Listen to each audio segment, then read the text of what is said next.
Philip's got that instead of here, so it's a little confusing, but we make it work. Anyway, my name is Chloe, and this is my, kind of friend, I guess, Allison. And we're going to be talking to you today about rabbit diseases. And you guys might think, well, how are you guys qualified to talk about rabbit diseases? Well, I've been raising rabbits for 9 years, and this is actually my last year here, so hopefully we can go out with a bang today. And as Chloe said, my name is Allison. I've been raising rabbits and showing in Dakota County for over 13 years. The wind is kind of winding today. We're going to do that. Yeah, that works. For over 13 years, and this is my second to last year in 4-H. Yeah, and today, like I said, we're going to be talking about rabbit diseases. And if you spend enough time around rabbits, as me and Allison has, you kind of pick favorites. And that might seem weird because it's diseases, but we're kind of weird people. So we're going to be doing rabbit diseases today, ranked. Now, quick survey. Who here in the audience has watched Dance Moms? Yeah? It's one of my favorite shows. So we thought the most appropriate way to rank our favorite rabbit diseases is via a Dance Moms pyramid.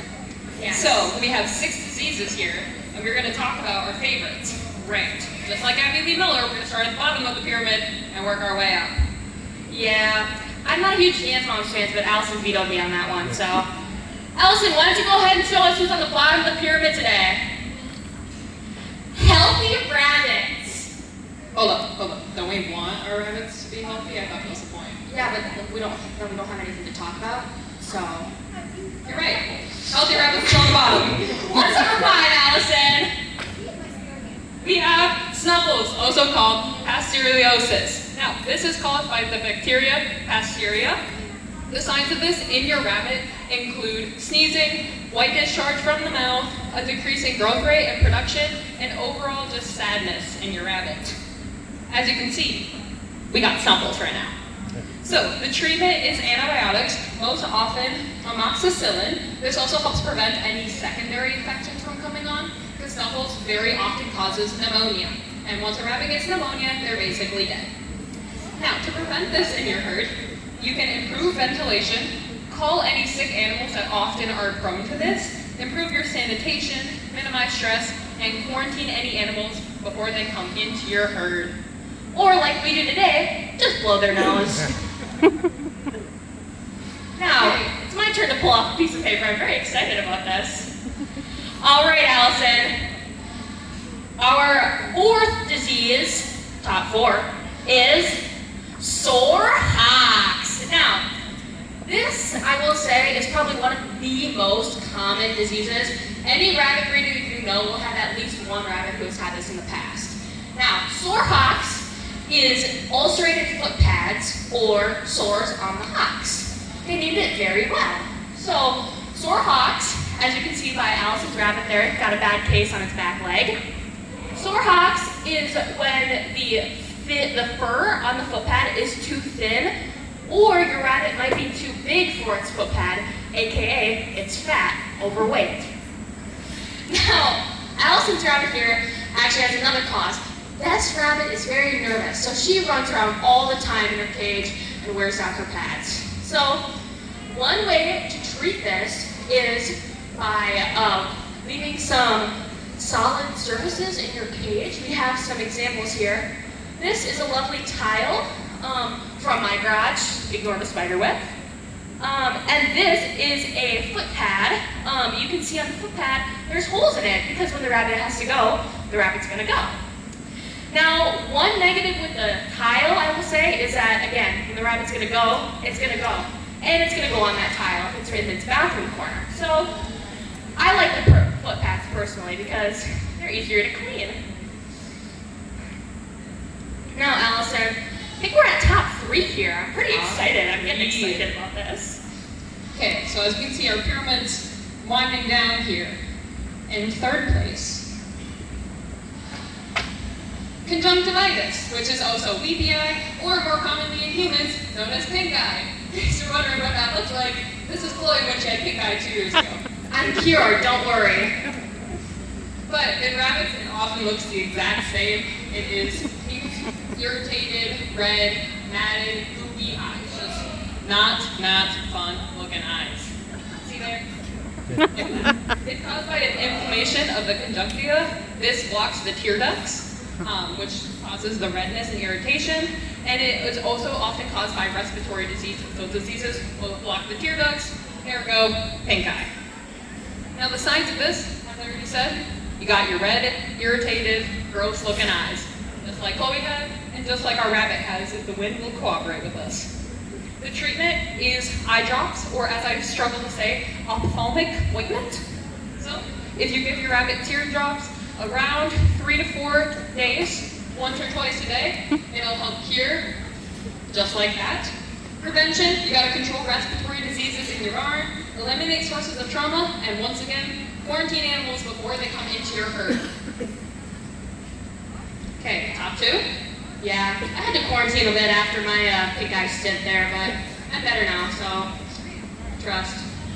All right, top 2. I'm pretty excited about this. Allison, you know, you're the dance mom fan, why don't you reveal it? Warbles! Now, this is my personal favorite disease, because it's really fun to say, warbles. Like, it just makes me feel happy. So, warbles is actually the name for the larva stage of the botfly. That's right, folks. Botflies, we're getting into parasites here. Now, we see here on Allison's rabbit that it's got a little swollen lump on its back. Now, to differentiate from abscesses, you can see that this swollen lump has a breathing hole, and this one actually has the larva coming out of it because I'm such an artist.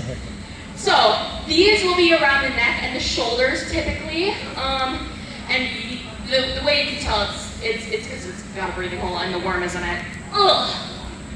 Anyway, so the way that you get rid of these in your rabbit is to actually put Vaseline over the top of the breathing hole, which will suffocate the larva. Then, when the little buddy pokes its head up, you grab it and pull it out. But you have to be careful, because if the worm is damaged, it will cause the rabbit to go into shock, which would be like the opposite of what we want. So we're not going to do that. And you know, if you guys want any practice on this, you can ask my mom. She watches these videos all the time online. I don't, because they're gross. All right, Allison, are you ready for our favorite disease? I'm ready. I'm ready for this. Our favorite disease is, oh my goodness, It's an extra review. infectious myxomatosis. Now, if you are a long-standing member of the Dakota County Rabbit Project, you understand why this is funny. This has been a running joke in our project for over 10 years, so much so that we have named multiple Project Bowl teams after this disease, and we'll often all name it showmanship to make the judge annoyed. So, infectious myxomatosis is caused by the virus myxoma, which is passed by vectors. So that includes mosquitoes, flies, and fleas are going to be the main contributor of this. Now, the signs include your rabbit completely stops eating, has high temperature, conjunctivitis, so it gets pink eye like Chloe did, inflammation of the genitals and ears specifically, but it can be inflammation anywhere on the animal, and most commonly, your rabbit just up and dies. Yeah, unfortunately, most strains of myxoma have a 100% mortality rate. But Allison, do you want to talk about how we deal with that? Yes, so we deal with this in what we like to call KBB. And this stands for Kill, Burn, Bury. That is the only way you can cure this disease. So first, you have to kill the animal, because it has such a high mortality rate, and it is so infectious to the rest of your animals. But you cannot just bury said animal into the ground, because otherwise you're going to get a Minnesota Department of Resources violation for putting toxic chemicals into the ground. So before you do that, you have to burn the animal. Just like so. Don't burn it while it's alive. That's bad. Make sure it's dead first. And then lastly, you bury it into the ground. That stands for our favorite acronym, KBB. So how to do this and how to make sure you don't do this? Minimize vectors in your rabbitry and make sure that your diseases are down. Another common way, quarantine your animals before they come into the herd. And sanitize. Guys, those flies and mosquitoes love rabbit poop, so make sure you're cleaning that out. All right, guys, that concludes our demo for today. I hope you guys learned something from these two weird girls talking about the favorite diseases. And if you didn't learn anything, you're lying, because you now know that I have pink eye.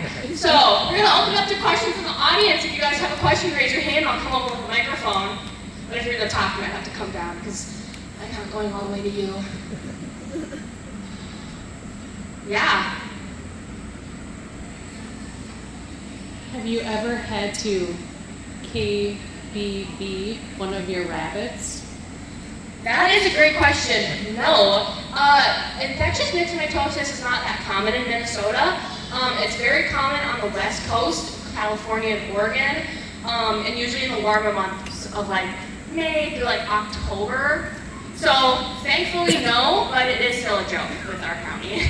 Same here. It's super just not a common thing around here. The way the joke started was someone just looked up obscure rabbit diseases. Luckily, it wasn't something one of us experienced. Any other questions? Does anybody else have? Oh, God. Okay. I'll move. Don't go all the way up. Make her come down to us. Are any of these diseases transmittable from rabbits to humans? That is a great question. Allison, do you want to go for that one? Yes, I can. So, infectious myxomatosis, I know for sure, is one of our zoonotic diseases, as well as BPI. The other three, though, are not. So, sore hops cannot be transferred because it is an irritation of the foot pad. Snuffles cannot be transferred either, and neither can warbles. Technically, humans can get warbles. They can get botfly larvae in them. If that happens to you, don't come to me because I don't want to know that. Although the ones that would be in rabbits are not strong enough to survive in humans. Yeah.